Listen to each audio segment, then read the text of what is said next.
इनको अगर ये ठीक है, अगर ये ठीक कर रहे हैं तो क्या आवश्यकता पड़ गई इनको भारतीय सेना की? किस लिए बुलाए हैं इन्होंने?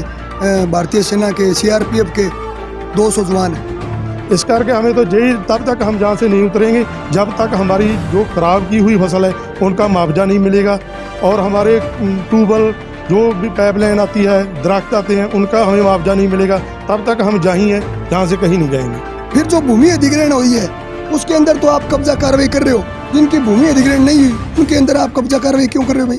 उनकी भी फसलें नष्ट की है इन्होंने, जो भूमि अधिग्रहण नहीं हुई थी। और जो भूमि अधिग्रहण हुई है उसके अंदर जो हमारी सरसों का अब तक का जो हमारा खर्चा लगा है उसका सरकार तुरंत प्रभाव से मुआवजा अभी खातों में डाले, तब किसी नीचे नहीं उतरेंगे। बंदी जा रही है। मैं यही तो कहना चाहता हूँ, मेन मुद्दा यही है। मांगे तो बाद की बातें हैं। मैं ये कह रहा हूँ कि किसानों के साथ संवाद करना जरूरी क्यों नहीं समझा? लगातार हम डटे रहेंगे, लगातार संख्या बल आप देख सकते हैं नीचे बढ़ रहा है। मैंने पहले ही रूपरेखा प्रशासन और सरकार ही तैयार नहीं कर सकती, रूपरेखा हम भी तैयार कर सकते हैं। जय हिंद, जय भारत। न्यूज़ टीम 7 से मोरवशी आप सभी दर्शकों का स्वागत करती हूं। और इस वक्त हम आ चुके हैं रानिया रोड गांव डब वाली बूस्टिंग स्टेशन पर। आज की ब्रेकिंग न्यूज़ में आपको बता दूं कि भारत माला रोड को लेकर जो किसानों व सरकार के बीच में मतभेद चल रहा है, तो उसे लेकर आज किसानों की अगर जब मांगों को नहीं माना गया है तो किसान आज इस बूस्टिंग स्टेशन पर पहुंचे। और मैं आपको दिखाना चाहूँगी कि ये इतनी ऊंचाई पर, इस वक्त इतनी ऊंचाई पर जो किसान है वो अपनी मांगों को लेकर ऊपर चढ़ चुका है। और उसका कहना है कि और आप देख सकते हैं कि बाहर ताला लगा दिया गया है। मैं आपको बताना चाहूँगी कि राकेश फोगाड़िया जी भी उनमें हैं जो कि ऊपर चढ़े हुए हैं। उन्हीं के साथ कुछ और किसान साथी हैं जिनकी मांगे है कि अगर उनकी मांगों को पूरा नहीं किया जाएगा तो वो अपनी जान को जोखिम में डाल लेंगे। बातचीत करने के लिए हमने कोशिश की है कि हम ऊपर आए हैं और आपको उनके मुँह से ही उनकी जो मांगे हैं इस वक्त किसानों की जो सरकार से मांगे हैं उसके विषय में आपकी बातचीत करवाएंगे। कितनी मैं यही तो कहना चाहता हूँ, मेन मुद्दा यही है। मांगे तो बाद की बातें हैं। मैं ये कह रहा हूँ कि किसानों के साथ संवाद करना जरूरी क्यों नहीं समझा? ये जो ज़मीनें हैं हमारी पुरखों ने एड़ियाँ रगड़ रगड़ कर बनाई है। हम इस बात को भली भांति समझते हैं कि देश का विकास हो रहा है। हम क्या चाहते नहीं, हम तो खुद लड़ने वाले लोग हैं। खुद ये कह रहे हैं कि देश विकसित हो, देश के अंदर शिक्षा स्वास्थ्य पर बात हो, देश के अंदर जो बेरोजगारी बढ़ रही है उस पर बात हो, देश के अंदर यहाँ पर उद्योग लगे, इंडस्ट्रियल एरिया हो, हमारे नौजवानों को रोजगार मिले। मैं भी ये बात चाहता हूँ, सारे हमारे किसान साथी चाहते हैं। लेकिन किसी भी मुद्दे का हल, किसी भी समस्या का हल तो तभी होगा जब आप बातचीत करोगे, जब आप टेबल पर बैठ करके, दो लोगों के बीच लड़ाई है, टेबल पर बैठ करके जब बातचीत करेंगे तभी दोनों लोगों का पता चलेगा कि इसके मन में क्या है, इसके मन में क्या है। हमारे साथ सरकार बात कर लेती, और अगर इसी प्रकार कब्जा लेना था तो फिर सरसों की बिजाई क्यों करनी थी, फिर गेहूं की बिजाई क्यों करनी थी? नरमे की चुगाई करते ही तुरंत प्रभाव से हमारी जायज़ मांगों को मान कर ये कब्जा ले लेते। आज फसलें खड़ी है सरसों की, आज किसान के प्रति एकड़ के अंदर 7-7, 8-8 हज़ार रुपये लग चुके हैं सरसों के अंदर अब से पहले, और अब उन फसलों को रौंदा जा रहा है। फिर जो भूमि अधिग्रहण हुई है उसके अंदर तो आप कब्जा कार्रवाई कर रहे हो। जिनकी भूमि अधिग्रहण नहीं हुई उनके अंदर आप कब्जा कार्रवाई क्यों कर रहे हो भाई? उनकी भी फसलें रौंदी जा रही है। NHI के लोग गुंडागर्दी कर रहे हैं, अपने साधन सरसों के अंदर, गेहूं के अंदर घुमा रहे हैं। जहां उनका मन कर रहा है वहां वो गाड़ियों को मोड़ करके ला रहे हैं, जहां उनका मन कर रहा है वहां वो बुलडोजर को घुमा रहे हैं। यहाँ ये तानाशाही चलेगी? इस देश के अंदर कानून है भाई। यहाँ पर हमारे बुजुर्गों की हमारी 3-3 पीढ़ियाँ चली गई तब ये खेत जा कर के उपजाऊ लायक हुए हैं, और सरकार दमन करके लाठी गोली के दम पर कब्जा लेना चाहती है। वो किसी भी सूरत में हम होने नहीं देंगे। ज़मीर जिंदा लोग लड़ेंगे। असल के अंदर मैम बात ये है, राजनीतिक कुछ पार्टियों के जो यहाँ के नेता है जो आज सरकार में बैठे हैं, वो ये चाहते हैं कि आंदोलन सफल ना हो।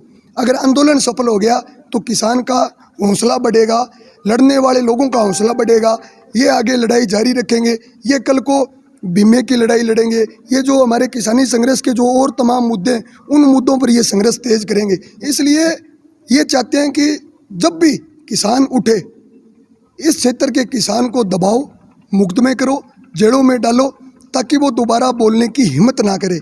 हम इस दमन के खिलाफ लड़ना चाहते हैं।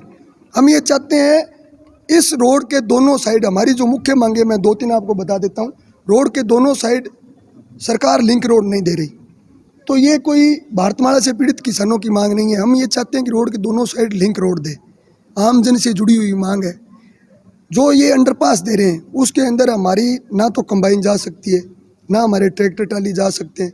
फिर ये रोड हमारे किस काम की है?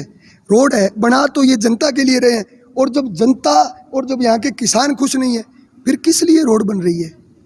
कम से कम आप उन अंडरपासों को तो इतना चौड़ा करो कि हमारी कंबाइनें, हमारी लकड़ियों से भरी हुई ट्रालियाँ उनके अंदर से जा सके। किसानों के अब कब्जा कार्रवाई करते समय जो खाड़ आ रहे थे बीच में, सरकारी खाड़, उनको ढा दिया। ये पहले पाइपलाइन तो वहाँ पर दाबते, सारा हमें बताते हमारा सरकारी खाड़ों का पानी कैसे निकलेगा, नहरों का पानी कैसे निकलेगा। अचानक रात को नहर आ जाए 2 बजे, ये कह रहे हैं कि जो ये नहर के अंदर ये पाइप लगाएंगे एक, ये कह रहे हैं कि NHI के कर्मचारी आकर के, वर्कर आकर के उस पाइप को साफ करेंगे। उसके अंदर हम ये चाहते हैं कि किसान कस्सी उठा करके सीधा उस पाइप के अंदर से पार जाना चाहिए। अचानक रात को नहर आ गई 2 बजे, NHI का तो ऑफिस ही होगा, या तो वो डब्बू वाली बनाएंगे या वो सिरसा बनाएंगे, ऑफिस के अंदर बैठेंगे। दफ्तर से क्या NHI का वर्कर है, कोई कर्मचारी रात को 2 बजे किसान के फ़ोन करने पर आ सकता है? हमारे प्रशासनिक जो हमारे कर्मचारी हैं, जो हमारे अधिकारी हैं, वो इतने ईमानदार कब से हो गए कि 1 घंटे के अंदर तुरंत प्रभाव से किसान के फ़ोन करने पर वो उस नहर को साफ़ कर देंगे, उस पाइप को वो साफ़ कर देंगे। किसानों को वो पानी कैसे निकलेगा? ये तो बात ही नहीं करना चाहते, ये तो कह रहे हैं, थोप रहे हैं। मतलब अपना किसानों के सवाल नहीं ले रहे, सीधा थोप रहे हैं कि ये होगा। हम ये चाहते हैं कि ये नहीं होगा। आप किसानों से भी बात करो, यहाँ के जो आम जन है, जो लड़ने वाले लोग हैं, आप उनसे कम से कम पूछो तो सही कि इस प्रकार आपका पानी निकलेगा, इस प्रकार आपके रास्ते होंगे, इस प्रकार आपके अंडरपास होंगे, इतनी चौड़ाई होगी। लिंक रोड नहीं दे रहे तो क्यों नहीं दे रहे? फिर लोग कहाँ से जाएंगे? ये तमाम बातों, इन सवालों के ऊपर बात होनी चाहिए थी, लेकिन बात सरकार ने तो की नहीं। सरकार तो ये कह रही है हम जो कर रहे हैं वो ठीक कर रहे हैं, हम कह रहे हैं ठीक नहीं कर रहे। और वो नेता जो ये चाहते हैं कि आंदोलन सफल ना हो, मैं उनको सिर्फ एक बात कहना चाहता हूँ, जब तक हमारी सांस चलेगी तब तक हम मुकाबला करेंगे इस सरकार का। इनका आका तो मोदी है, उसको लोगों ने मुंह के बल गिरा दिया। लगातार किसान साथी 1 साल तक दिल्ली, आज टिकरी बॉर्डर के ऊपर, सिंगू बॉर्डर के ऊपर, शाहजहाँपुर बॉर्डर के ऊपर, गाजीपुर बॉर्डर के ऊपर संघर्ष कर रहे हैं। हमने पीड़ाएं झेली है, दमन झेला है, हम अब भी दमन को सहन करेंगे, लेकिन हम हाथ नहीं उठाएंगे। लोकतांत्रिक ढंग से ये लड़ाई तब तक जारी रहेगी जब तक किसानों की तमाम जायज़ मांगों को नहीं माना जाएगा। और हुक्मरान किसी भी मुगालते में ना रहे, वो ये ना सोचे कि ये किसान थोड़े हैं, उनका कोई साथ नहीं देगा या इनका संख्या बल कम है। ये असल के अंदर यहाँ के राजनीतिक, जो आज सरकार के अंदर जो लोग बैठे हैं, वो लोग वोटों की राजनीति करते हैं। अगर ये किसान है, इनका संख्या बल होता, 5-10 हज़ार ये लोग होते, तो चाहे इनकी मांगे नाजायज़ होती वो फिर भी मान लेते। एलनाबाद का उपचुनाव था, एलनाबाद के उपचुनाव के अंदर किसी ने अगर 100 खंबे मांगे तो उसको खंबे दिए गए, कोई गाइडलाइन पूरी नहीं की गई। किसी ने ट्रांसफार्मर मांग लिया 100 kV का, ट्रांसफार्मर दिया गया, रणजीत चौटाला जी ने दिए हैं। रणजीत चौटाला जी ने सीधे अधिकारियों को आदेश किए थे कि कांडा के आदमी जो भी चीज़ मांगे, हमारे आदमी जो भी चीज़ मांगे वो आप दो। सरकारी मशीनरी का कितना दुरुपयोग हुआ इलाहाबाद चुनाव के अंदर, के ऊपर बाउंसर बर्ताव करते हैं। कोई भी किसान ये पूछने के लिए जाता है, ये भूमि अधिग्रहण नहीं हुई जी, इसमें आप मत चलाना, उसके सामने पुलिस डंडे लेकर भाग रही है। क्यों? चौटाला गांव के अंदर अब गए हैं, इनको अगर ये ठीक है, अगर ये ठीक कर रहे हैं तो क्या आवश्यकता पड़ गई इनको भारतीय सेना की? किस लिए बुलाए हैं इन्होंने? भारतीय सेना के, CRPF के 200 जवान है, किस लिए ये पूरे प्रदेश की यहाँ पर पुलिस को ला करके छोड़ा है? किसान कम होंगे तो उनकी मांगे नहीं मानी जाएगी क्या? अब टंकी से हम तब उतरेंगे जब जो जिनकी भूमि अधिग्रहण नहीं हो रही, उनकी जो फसल नष्ट की है, उनका तुरंत प्रभाव से किसानों के खातों में पैसे डाले।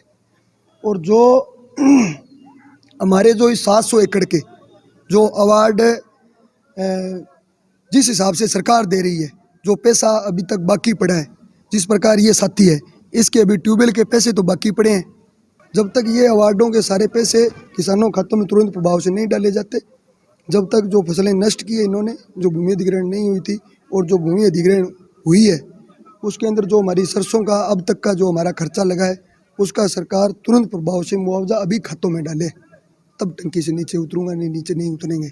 लगातार हम डटे रहेंगे, लगातार संख्या बल आप देख सकते हैं नीचे बढ़ रहा है। मैंने पहले ही रूपरेखा प्रशासन और सरकार ही तैयार नहीं कर सकती, रूपरेखा हम भी तैयार कर सकते हैं। हम लगातार सड़कों पर रहने वाले लोग हैं। मैं घर नहीं गया, मुझे 10 दिन हो गए। तमाम जो हमारे जन संगठन हैं उनसे संपर्क मैंने साध लिए हैं। ये तो पहले हमने यहाँ पर भीड़ इकट्ठी नहीं की थी ताकि इन प्रशासनिक अधिकारियों को और सरकार को इस बात का कहीं अंदेशा न हो जाए, कहीं इनको न पता चले कि ये लोग आगे क्या करेंगे। मैं अपनी सरकार से कहना, अगला कदम हमारा और भी मजबूत होगा। अगला कदम इतना मजबूत होगा कि हुक्मरानों को मुंह के बल गिरा देंगे। धन्यवाद। तो किसान जो सभी किसान